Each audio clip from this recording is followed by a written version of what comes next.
हाय, आपके साथ मैं हूँ Surbhi Sharma. India TV YouTube channel subscribe करिए, बेल आइकन दबाएं। आज ऑपरेशन देवी शक्ति से मोदी सरकार पवित्र गुरु ग्रंथ साहिब को काबुल से दिल्ली ले आए। इस रेस्क्यू ऑपरेशन से सरकार ने धर्म भी बचाया और 78 जिंदगियां भी। आज दिल्ली एयरपोर्ट पर गुरु ग्रंथ साहिब की तस्वीरों को देखकर हर सिख का सीना गर्व से चौड़ा हो गया। तालिबान के चंगुल से निकलकर दिल्ली तक की ये यात्रा कितनी मुश्किल थी, इसे समझने के लिए रिपोर्ट देखिए। सतनाम श्री वाहिगुरु, सतनाम श्री वाहिगुरु, सतनाम श्री वाहिगुरु। 4 दिन 120 घंटे और तालिबान की दहशत के बीच आज गुरु ग्रंथ साहिब के 3 स्वरूपों को पूरे सम्मान के साथ काबुल से दिल्ली लाया जा चुका है। खुद केंद्रीय मंत्री हरदीप सिंह पुरी फ्लाइट से गुरु ग्रंथ साहिब को अपने सिर पर रखकर बाहर ले आए। इन तस्वीरों को देखकर आज पूरी दुनिया के सिख समुदाय में सुकून और सरकार के प्रति सम्मान और बढ़ गया है।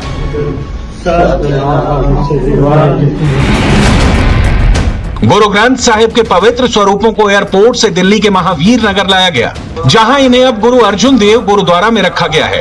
अब यहीं गुरु ग्रंथ साहिब की सेवा और पूजा की जाएगी। भावुक दिन है ये।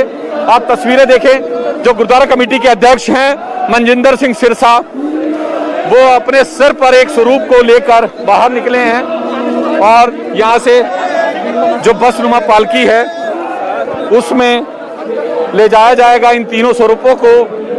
महावीर नगर गुरुद्वारे में, अर्जुन सिंह गुरुद्वारा भी कहते हैं उसको, और काबुली गुरुद्वारे के नाम से भी जाना जाता है, वहाँ पर जो है इन तीनों ग्रंथों को स्थापित किया जाएगा, जहां लोग दर्शन कर सकेंगे।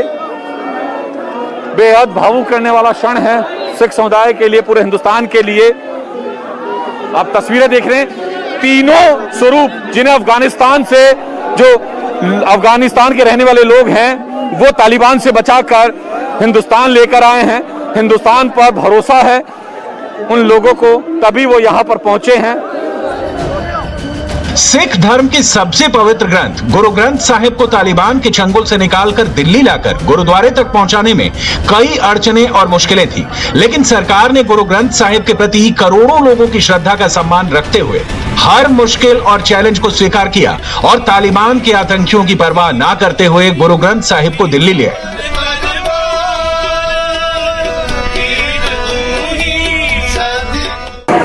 अब सब सरकार का, मोदी सरकार का, यहाँ के सबका बहुत बहुत धन्यवाद, मिलिट्री का बहुत धन्यवाद, सबका धन्यवाद, बहुत बहुत धन्यवाद। जय हिंद। का खालसा वाहिगुरू जी की फतेह। मैं सरदार धर्मेंद्र सिंह, जो कल काबुल से निकले थे, आज सुबह पहुँचे हैं इंडिया में, और मैं बहुत धन्यवाद करता हूँ मोदी जी का, इंडिया एम्बेसी ऑफ इंडिया का, जो हमारे साथ बहुत मदद किया है, इंडियन आर्मी फोर्स का, जो हमारे साथ बहुत मदद किया है, बहुत सेवा किया हमारी, और सबका धन्यवाद करता हूँ। सबसे पहले आप काबुल से दिल्ली तक की इस यात्रा में आई मुश्किलों को समझिए। तालिबानियों के पहरे के बीच काबुल के गुरुद्वारों से गुरु ग्रंथ साहिब को निकालकर बड़ी मुश्किल से काबुल एयरपोर्ट पहुंचाया गया, जहां 4 दिन तक सिख समुदाय के लोग काबुल एयरपोर्ट पर इंडिया की फ्लाइट के लिए इंतजार करते रहे। इसके बाद भारत सरकार के विदेश मंत्रालय ने गुरु ग्रंथ साहिब के साथ 44 सिखों सहित 78 लोगों को काबुल से दुशांबे पहुंचाया और आज एयर इंडिया के स्पेशल प्लेन से दुशांबे से दिल्ली लाया गया। धर्मेंद्र जी इस वक्त हमारे साथ हैं, जो गुरु ग्रंथ साहिब को अपने सर पर उठाकर लेकर आए थे। आपने सर पे गुरु ग्रंथ साहिब को उठाकर, हमने तस्वीर भी देखी थी, तो आप लोगों को अब फक्र महसूस हो रहा है कि हाँ, सुरक्षित आप गुरु ग्रंथ साहिब के स्वरूप को यहाँ पर लेकर आए? हाँ जी, हाँ, बहुत सुरक्षित आए हैं इधर तक, बहुत सुरक्षित, बहुत आरामी से पहुँचे हैं इधर तक। वहाँ पर कैसा माहौल था पिछले 1-1.5 हफ्ते में? किस महसूस हो रहा है, बहुत अच्छा महसूस हो रहा है, आज तो बहुत शांति महसूस हो रहा है। बस टेंशन इस बात की है, जो बाकी संगत हमारी काबुल में बचे हैं, बस उसी के लिए टेंशन है। जो तकरीबन 170-180 बंदा बचे, हम चाहते हैं कि वो भी जल्द से जल्द निकल जाए, इंडिया पहुंच जाए सुरक्षित। 1-1.5 हफ्ते में स्थिति कैसी थी वहाँ पर? आपको लग रहा था कि अब गुरु ग्रंथ साहिब के स्वरूप को वहाँ पर रखना सुरक्षित नहीं है? हाँ, वो तो वहाँ तो रखना सुरक्षित नहीं था। हम 3 गुरु ग्रंथ साहिब जी की भीड़ लेकर आए हैं। 2 और भी कल ला रहे थे, जो वो नहीं हो पाया, तालिबान ने एंट्री नहीं दी है एयरपोर्ट पे। तो अभी हम चाहते हैं कि वो भी आ जाए जल्द से जल्द, और जो बाकी संगत हमारी बची है खतरे में है वो भी जल्द से जल्द बाहर आ जाए। पिछले 1-1.5 हफ्ते में स्थिति वहाँ पर कैसी थी? आप लोगों को डर लग रहा था कि हाँ एयरपोर्ट नहीं पहुँच पा रहे हैं, गुरुद्वारे में बैठना पड़ रहा है, वहीं पर आप लोग रुक रहे थे, कहाँ पर? डर तो बहुत रख रहा था। हम 4-5 दिन से मतलब एयरपोर्ट के बाहर घूम रहे थे, जब तक हमें एंट्री मिल गई एयरपोर्ट के अंदर। जब एंट्री मिल गई हम ऊपर से आ गए इधर। काबुल एयरपोर्ट से आई इन तस्वीरों को देखने के बाद हर हिंदुस्तानी का दिल घबरा गया। तालिबान के आतंक के बीच गुरु ग्रंथ साहिब को अपने सिर पर लेकर सिख समुदाय के लोग 35 डिग्री वाली गर्मी में 4 दिन तक नंगे पैर एयरपोर्ट के चक्कर लगाते रहे। सिख धर्म के सबसे पवित्र ग्रंथ को जमीन पर नहीं रख सकते हैं, इसलिए लोग इन्हें सिर पर रखकर चल रहे थे। हालांकि इन तस्वीरों के वायरल होने से पहले भारत सरकार ने काबुल से दिल्ली लाने का पूरा प्लान तैयार कर लिया था। काबुल एयरपोर्ट पर जिस सेवादार ने गुरु ग्रंथ साहिब को सिर पर रखा था, उनमें से एक हिम्मत सिंह भी थे। सुरक्षित भारत पहुंचने के बाद हिम्मत सिंह और उनके साथियों ने क्या कहा, ये भी सुनिए। हिम्मत सिंह हमारे साथ मौजूद हैं, जो कि काबुल से इस वक्त भारत पहुंचे हैं, गुरु ग्रंथ साहिब के स्वरूप को लेकर यहाँ पर पहुंचे हैं। सर, आप लोग जब यहाँ पर आए, किस तरीके से वहाँ से आप लोग निकले, किन किन लोगों ने आपकी मदद की, कैसे आप लोग भारत पहुंचे, पूरी बात बताइए। मदद की सरकार ने मदद की है, और अमेरिका सरकार ने मदद किया है, और सबने मदद किया है, और भारत सरकार ने सबने मदद किया, उस ऐसे आगे। पिछले कितने दिनों से आप लोग फंसे हुए थे? और 4 दिन से आ रहे थे, जा रहे थे, तो रास्ता नहीं मिल रहा था क्या जाए। गुरु ग्रंथ साहिब के स्वरूप को गुरुद्वारे से निकालने में आपकी किन लोगों ने मदद की? अभी वहाँ के हालात कैसे हैं? खुद उठा के लाए। हाँ जी, हाँ, सेवा संगत की उठा के लाए। कितने लोग हैं अभी और गुरुद्वारे में जो बाहर आना चाहते हैं? 172-173 बंदे हैं अभी बचे हैं। हाँ जी, बच्चे हुए। आप कितने लोग आज पहुँचे हैं भारत? 47। अफगानिस्तान में गुरु ग्रंथ साहिब की कुल 13 प्रतियां थीं। इनमें से 7 स्वरूपों को पिछले साल भारत लाया गया। आज काबुल से 3 स्वरूप दिल्ली लाए गए हैं। अब अफगानिस्तान से गुरु ग्रंथ साहिब की 3 प्रतियों को लाना बाकी है। पिछले दिनों में हमें कभी भी कोई डाउट नहीं था, क्योंकि माननीय प्रधानमंत्री जी ने और उनका जो पर्सनल संबंध है, उनकी कमिटमेंट है सिख कम्युनिटी को, सिर्फ यहां नहीं, सिख्स वर्ल्ड वाइड।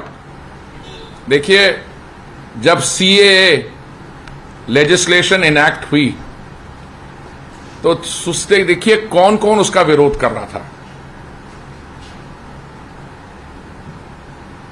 और अभी वही लोग कहते हैं कि जी 2014 की जो कट ऑफ डेट है वो ठीक नहीं थी, उसको आगे करना चाहिए। पर ये मोदी जी हैं और उनकी सरकार, ये कट ऑफ डेट के बारे नहीं है, दिस इज अ सेंटिमेंट। आप देखते हैं कि हमारे बगल वाले देशों में, नेबरहुड में कुछ minorities which were being persecuted, उनकी क्या दिशा थी। Now mother India will always have the hands of it. इसके ये नहीं कि हम X या Y कम्युनिटी के, हम सबको लेते हैं। 25 मार्च 2020 को अफगानिस्तान के गुरुद्वारा हर राय साहिब में इस्लामिक स्टेट ने हमला कर दिया था। इस हमले में 25 लोगों की मौत हो गई थी। तालिबान के कब्जे के बाद काबुल में मौजूद लोगों को इस बात का डर था कि अफगानिस्तान के गुरुद्वारों में तालिबानी आतंकी हमला कर सकते हैं। ऐसे में गुरु ग्रंथ साहिब को अफगानिस्तान से हिंदुस्तान लाना बहुत जरूरी हो गया। 1970 से 1980 के बीच अफगानिस्तान में सिखों की आबादी 2.25 लाख के करीब थी। 1990 के बाद सिखों की संख्या तेजी से घटी। सन 1997 तक सिर्फ 15,000 रह गई। 2001 आते आते ये संख्या 1,000 तक रह गई, और आज की तारीख में अफगानिस्तान में सिखों की आबादी कुल मिलाकर करीब 700 है। ज्यादातर सिख अपना घर, अपना कारोबार, अपनी संपत्ति सब कुछ छोड़कर वहां से निकल गए। ज्यादातर लोग ब्रिटेन, कनाडा, ऑस्ट्रेलिया और अमेरिका जैसे मुल्कों में बसे। आपको यह जानकर हैरानी होगी कि अफगानिस्तान के करीब 18,000 सिख तो भारत में रिफ्यूजी के तौर पर रह रहे हैं। सोचिए, ऐसे में जो 700 सिख अफगानिस्तान में बचे थे, वो किन हालातों में रह रहे होंगे। अच्छी बात यह है कि करीब 200 सिखों के वहां से वापस लाया जा चुका है।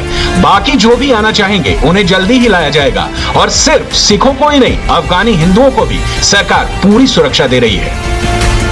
मैं मोदी जी का बहुत ही आभार व्यक्त करना चाहता हूँ धन्यवाद के पात्र हैं कि विकट परिस्थिति में जिस तरह से अफगानिस्तान में इस तरह से जो लड़ाई झगड़ा चल रहा है, खून खराबा चल रहा है, इसके बीच में लोग अपना जान बचाना मुश्किल समझ रहे हैं। इस प्रवेश में फिर भी गुरु के सिख 3 जो थे, अपने गुरु को सिर पर लाद कर ये सुरक्षित स्थान हिंदुस्तान में लाने का काम किया है। मैं उनका चरण स्पर्श करते हुए मैं उनको सत नमन करना चाहता हूँ।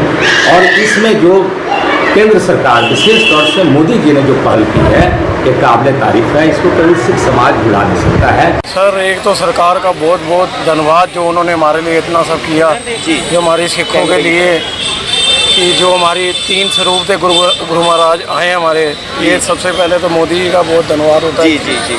बाकी हमें अच्छा लगा कि हमारे सिख भाई जो वहाँ फंसे थे, तालिबान के चक्कर में फंसे थे, वो यहाँ पे छूट के आए हैं।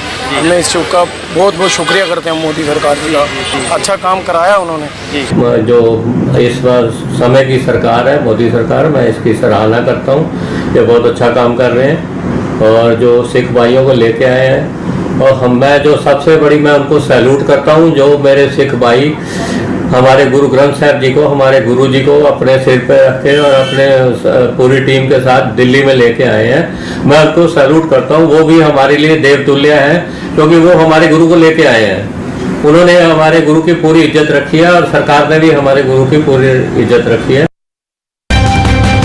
अब ये भी समझ लीजिए कि अफगानिस्तान से अपने लोगों को सुरक्षित भारत लाने के लिए भारत सरकार कितनी तेजी से काम कर रही है।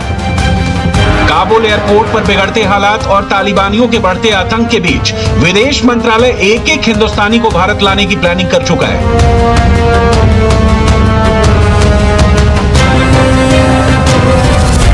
काबुल से दुशांबे के रास्ते आज 78 लोग दिल्ली पहुंचे। इनमें 25 भारतीय नागरिक हैं। कल काबुल एयरपोर्ट से भारत सरकार ने 47 अफगान सिखों को रेस्क्यू किया था। इस साल भारत सरकार के द्वारा अफगानिस्तान से कुल 626 लोगों को बचाया गया। इनमें से 228 भारतीय नागरिक शामिल हैं। अफगानिस्तान पर तालिबान के कब्जे के बाद अब भारत सरकार ने 77 सिखों को इंडिया लाया, जबकि पिछले साल इस्लामिक स्टेट के आतंकियों के हमले के बाद मार्च में 383 लोगों को एयरलिफ्ट किया गया था।